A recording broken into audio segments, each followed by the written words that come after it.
ایڑی چوٹی کا زور لگانا پڑتا ہے ان جھوٹے واقعات کی وجہ سے. یعنی ہم کہہ رہے ہیں قرآن میں لکھا ہے ایاک نعبد و ایاک نستعین, یہ کہتے ہیں نہیں جی وہ سلطان باؤ نے تو کہا ہے سن فریاد پیرا دیا پیرا. یعنی ہم آیت پڑھ رہے ہیں اور یہ آگے شعر پڑھ رہے ہوتے ہیں, ہم حدیث پڑھ رہے ہوتے ہیں, یہ کہانیاں اور واقعات سنا رہے ہوتے ہیں. اے پھر کیوں کیا جاندہ جی؟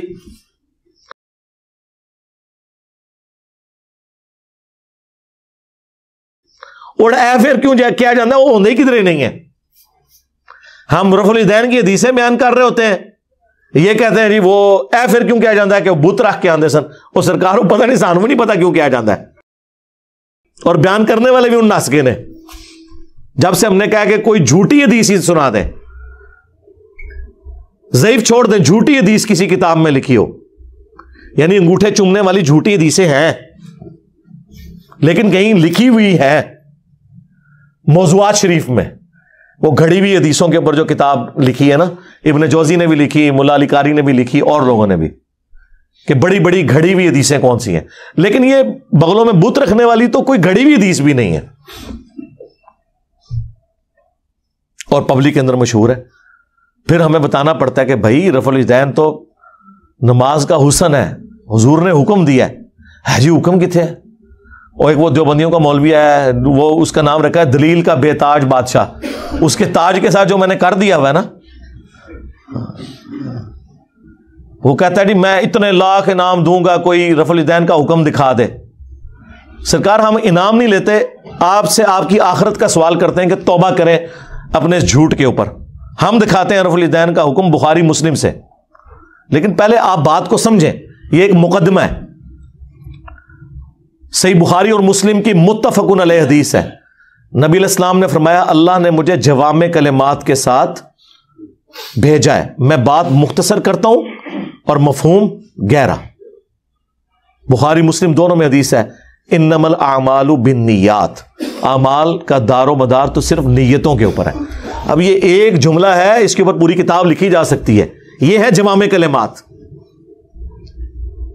اس کو آپ ذہن میں رکھیں. اب آ جائیں بخاری مسلم دونوں میں حدیث ہے. مالک بن حویرث کہتے ہیں رضی اللہ تعالیٰ عنہ علیہ السلام, ہم چند نوجوان تھے 20 دن کے لیے حضور کے پاس گئے, مہمان بن گئے. حضور کی وفات سے 1-1.5 سال پہلے غزوہ تبوک کے موقع پر مسجد نبوی میں ٹھہرے 20 دن تک. آپ کے صبح و شام آبزرو کیے. جب حضور نے دیکھا نا کہ اب ہمیں گھر کی یاد ستا رہی ہے, تو اچھے ٹیچر کی یہی نشانی ہے کہ اس سے پہلے کہ کوئی اکتا جائے خود ہی اسے بھیج دیا جائے. آج تو آپ کہتے ہیں نا حضور میں آپ کے زمانے میں ہوتا تو ہر وقت آپ کو وضو کرواتا رہتا. ایسا نہیں ہوتا, دنیا میں ایسے نہیں معاملات چلتے. تو وہ کہتے ہیں ہمیں اپنے ماں باپ یاد آنا شروع ہو گئے. تو حضور نے جب یہ دیکھا نا کہ اب یہ ان کا انٹرسٹ لوز ہو رہا ہے, تو آپ نے کہا کہ سب کو اکٹھا کر کے کہا کہ اب اپنے گاؤں ایریا میں واپس چلے جاؤ. جب جانا تو جب نماز کا ٹائم ہو تو تم نے مجھے 5 وقت نماز پڑھتے ہوئے دیکھا ہے, ان اوقات میں تم نے نماز پڑھنی ہے. ایک بندہ اذان دے گا جو زیادہ قرآن جانتا ہے اور عمر میں بھی بڑا ہو, وہ تمہاری امامت کروائے. اور صلو کما رأیتمونی اصلی, اور نماز تم نے ویسے پڑھنی ہے جس طرح مجھے تم نے نماز پڑھتے ہوئے دیکھا ہے. کلیئر ہو گیا؟ یہ جملہ آپ کسی انٹرنیشنل عدالت میں بھی لے جائیں تو وہ آپ کے علماء کی جہالت کے اوپر ہنسیں گے کہ اس کے بعد رسول اللہ کو یہ کہنے کی ضرورت ہے کہ جب نماز شروع کرنا تو ہاتھ کانوں تک اٹھانا, جب رکوع میں جانا تو ہاتھ کانوں تک اٹھانا, جب رکوع سے سر اٹھانا تو ہاتھ کانوں تک اٹھانا, سبحان ربی العظیم رکوع میں پڑھنا, سبحان ربی الاعلی سجدے میں پڑھنا, فجر کے 2 فرض پڑھنا, زور کے, یہ سارا کچھ آپ کو کہنے کی ضرورت ہے جو لوگ 20 دن سے حضور کو دیکھ رہے ہیں. اس کے بعد صرف ایک ہماری ذمہ داری ہے کہ جس شخص کو حضور نے یہ کہا نا تم نے نماز ویسے اسٹیبلش کرنی ہے جس طرح مجھے تم نے دیکھا ہے, ہم اس شخص سے یہ بتا دیں کہ حضور کو نماز پڑھتے ہوئے اس نے کیسے دیکھا ہے. پھر کام ختم ہو گیا نا. رفع الیدین کا حکم آ جائے گا نا بیچ میں, جب آپ نے کہا تم نے نماز اس طرح پڑھنی ہے جس طرح مجھے پڑھتے ہوئے دیکھا, جوامع کلمات ہو گئے. تو سرکار مالک بن حویرث سے پوچھ لیں, بخاری مسلم دونوں میں موجود ہے کہ مالک بن حویرث رضی اللہ تعالیٰ عنہ کہتے ہیں کہ جب نبی علیہ السلام نماز شروع کرتے تو دونوں ہاتھ کانوں تک اٹھاتے. بخاری میں صرف ہے کہ اٹھاتے, مسلم میں ہے کانوں تک, اور بخاری میں عبداللہ بن عمر کی جو حدیث ہے اس میں ہے کندھوں تک. ہتھیلیاں کندھوں کی سیدھ میں، انگلیاں کانوں کی سیدھ میں، یا یوں بھی اٹھا سکتے ہیں، کانوں تک اٹھاتے اور رکوع میں جاتے وقت کانوں تک اٹھاتے اور رکوع سے سر اٹھاتے تو کانوں تک اٹھاتے۔ مالک بن حویرث خود نماز کا طریقہ سکھا رہے ہیں، بلکہ بخاری میں الفاظ ہیں، وہ کہتے ہیں نماز کا میرا ارادہ نہیں تھا، میں تمہیں نماز سکھانے کے لیے بتا رہا ہوں کہ میں نے نبی الاسلام کو اس طرح نماز پڑھتے ہوئے دیکھا ہے رفع الیدین کے ساتھ۔ اور ایون بخاری میں جلسہ استراحت آیا ہے کہ مالک بن حویرث پہلی اور تیسری رکعت میں اس وقت تک نہیں کھڑے ہوتے تھے دوسری اور چوتھی رکعت کے لیے جب تک بیٹھ نہ جائیں دوسرا سجدہ کر کے بھی۔ ویسے تو الگ سے بھی بخاری میں حکم ہے، نبی الاسلام نے ایک تیزی سے صحابی کو نماز پڑھتے ہوئے دیکھا تو فرمایا دوبارہ پڑھو، تم نے نماز نہیں پڑھی۔ 3 دفعہ ہوا تو چوتھی دفعہ آپ نے جب اس کو نماز کا طریقہ سکھایا تو اس میں آپ نے فرمایا پوری تفصیل کے ساتھ ہے، جب آپ سجدے پہ پہنچے فرمایا پہلا سجدہ کرو پھر سکون سے بیٹھ جاؤ، پھر دوسرا سجدہ کرو پھر سکون سے بیٹھو اور پھر اگلی رکعت کے لیے کھڑے ہو۔ اس میں جلسہ استراحت کا ذکر موجود ہے۔ مالک بن حویرث کہتے ہیں میرا ارادہ نہیں تھا، میں صرف نماز سکھانے کے لیے تمہیں بتا رہا ہوں۔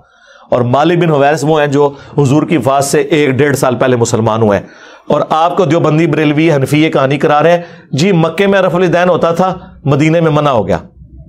اور رفع الیدین کے جتنے راوی ہیں نا میجورٹی وہ ہیں جو فتح مکہ کے بعد مسلمان ہوئے ہیں، ہجرت مدینہ نہیں، فتح مکہ کے بعد 8 ہجری کے بعد۔ وائل بن حجر کی حدیث ہے مسلم شریف میں، ابو داؤد میں، بلکہ وائل بن حجر تو پھر 1 سال بعد ابو داؤد میں سنن نسائی میں آیا کہ دوبارہ آئے، وہ کہتے ہیں میں نے سردیوں میں دیکھا کہ صحابہ کرام چادروں کے اندر سے رفع الیدین کر رہے ہوتے تھے۔ اس سے یہ بھی مسئلہ پتہ چل گیا کہ چادر کے لیے ہاتھ باہر نکالنے کی ضرورت نہیں، اندر سے بھی رفع الیدین ہو سکتا ہے۔ 8 ہجری میں بندہ مسلمان ہو رہا ہے، 9 ہجری میں وہ دوبارہ سردیوں کے موسم میں حضور کی نماز دیکھنے کے لیے آیا مدینہ شریف اور رفع الیدین سے پڑھتے ہوئے دیکھ رہا ہے۔ تو مسوق کس ٹائم ہوا ہے؟ کوئی نہیں ہوا سرکار۔ سنی اور شیعہ دونوں قائل ہیں رکوع میں جاتے وقت، رکوع سے اٹھتے وقت اور تیسری رکعت سے اٹھتے وقت رفع الیدین کرنے کے اوپر۔ یہ دلیل کے بے تاج بادشاہ جو ہے نا، ان کے تاج کی حقیقت یہ ہے جو میں آپ کو بتا رہا ہوں، یہ لوگوں کا علمی لیول ہے۔ جی رفع الیدین کا حکم دکھائیں، جی دکھا دیا۔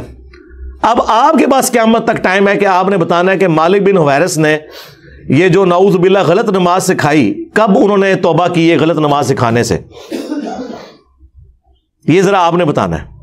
ابو حمید سعدی کی حدیث بخاری میں بھی ہے اور تفصیل کے ساتھ جامعہ ترمذی اور سنن نبی داؤد میں 10 صحابہ کی موجودگی میں انہوں نے نماز کا طریقہ جب سکھایا تو باقی 10 لوگوں نے کہا کہ آپ تو بالکل اینڈ پہ مسلمان ہوئے ہیں۔ انہوں نے کہا کہ اس میں کوئی لڑائی جھگڑے والی بات نہیں، میں تمہارے سامنے نماز پڑھتا ہوں، اگر میں غلطی کروں مجھے بتا دینا۔ تو انہوں نے 10 صحابہ کی موجودگی میں نماز پڑھی۔ اس سے یہ بھی ثابت ہو گیا کہ وہ شخص نماز کا طریقہ بیان کر رہا تھا جو اینڈ پہ مسلمان ہوا، اور باقی صحابہ کہہ رہے ہیں تو بالکل آخر میں آیا۔ اور پھر جب وہ نماز کا طریقہ بتا چکے تو 10 نے بیک زبان کہا کہ آپ نے بالکل صحیح نماز پڑھی، رسول اللہ اسی طرح نماز پڑھا کرتے تھے۔ مراد یہ کہ حضور کی وفات کے بعد ذکر ہو رہا ہے، اور یہ ایٹ لیسٹ 30 سال بعد کا واقعہ ہے حضور کی وفات کے، فوراً بعد بھی کوئی فرق نہیں پڑتا۔ 10 کے 10 کو غلطی، جس میں ابو قتادہ بھی شامل ہے سینئر اصحاب میں سے، اس میں انہوں نے رفع الیدین کا ذکر کیا ہے، جلسہ استراحت کا ذکر کیا ہے، تورک بیٹھنے کا ذکر کیا ہے چوتھی رکعت میں، بائیں سرین پہ بیٹھ کے دایاں یعنی پاؤں کھڑا کر کے اس کے نیچے سے بائیں پاؤں کو گزارنا۔ اور ابو داؤد میں تو الفاظ ہیں کہ جب نبی علیہ السلام نماز کا ارادہ کرتے تو نبی علیہ السلام قبلہ رخ کھڑے ہوتے اور اپنے ہاتھوں کو کندھوں تک بلند کرتے، یہاں تک کہ ہر ہڈی اپنی جگہ پر جب واپس آ جاتی پھر آپ قرات شروع کرتے۔ اس سے میں نے ثابت کیا کہ انہوں نے ہاتھ چھوڑ کے نماز پڑھی ہے، کیونکہ جب بھی کوئی نماز شروع کرنے کا ارادہ کرتا ہے تو ہاتھ باندھ کے نہیں نماز پڑھتا، یوں کھڑا ہوا ہے اور وہ نماز یوں شروع کرتا ہے اور ہر ہڈی اپنی جگہ پر واپس آ جاتی۔ یہاں موقع تھا وہ کہتے ہیں کہ ہر ہڈی دایاں ہاتھ بائیں پر آ جاتا، نہیں، انہوں نے کہا اپنی واپس اپنی جگہ پہ آ جاتی۔ اس سے نبی علیہ السلام سے بھی ہاتھ چھوڑ کے نماز پڑھنا ثابت ہے۔ ویسے عبداللہ ابن زبیر کی الگ سے حدیث ہے المصنف ابن ابی شیبہ میں، باقاعدہ باب باندھا ہے امام ابن ابی شیبہ، امام بخاری مسلم کے استاد نے، کہ ان صحابہ اور تابعین کا بیان جو ہاتھ باندھ کے نماز پڑھتے تھے، جو ہاتھ چھوڑ کے۔ ہمارے نزدیک دونوں طریقے درست ہیں، ہاتھ باندھنا بھی ہاتھ چھوڑنا بھی۔ تو وہاں پہ پھر 11 صحابہ کی یہ گواہی ہوگی، 10 وہ اور 11واں جو سکھا رہا تھا. تسی 11ویں لی سرکار نو مندے ہو، اسی 11 سرکاراں نو مننے ہاں، اور ساڈی سرکاراں ہو جو صحابہ نے. جی رفع الیدین کا حکم دکھا دیا، جی دکھا دیا ہے، اور آپ رفع الیدین کا مذاق جو اڑاتے ہیں، اللہ سے ڈر جائیں. گھوڑوں کے دموں کے ساتھ اسے تشبیہ دیتے ہیں. کیا رسول اللہ پوری زندگی اس طریقے سے نماز پڑھتے رہے جس کو آپ نے بعد میں کہنا تھا یہ گھوڑوں کی دمیں ہیں؟ آپ خود سوچیں اغلن، کیونکہ میں نے تو ثابت کر دیا کہ حضور اپنی وفات سے 1 سال پہلے تک کر رہے ہیں. ویسے تو میں نے مسئلہ 70B میں ثابت کیا ہے کہ وفات تک، وہ کہتے ہیں وفات تک کا لفظ جی موجود ہے. جب حضور کی وفات کے بعد صحابہ کرام نماز کا طریقہ سکھا رہے ہیں تو وفات تک ہی ہوا نا.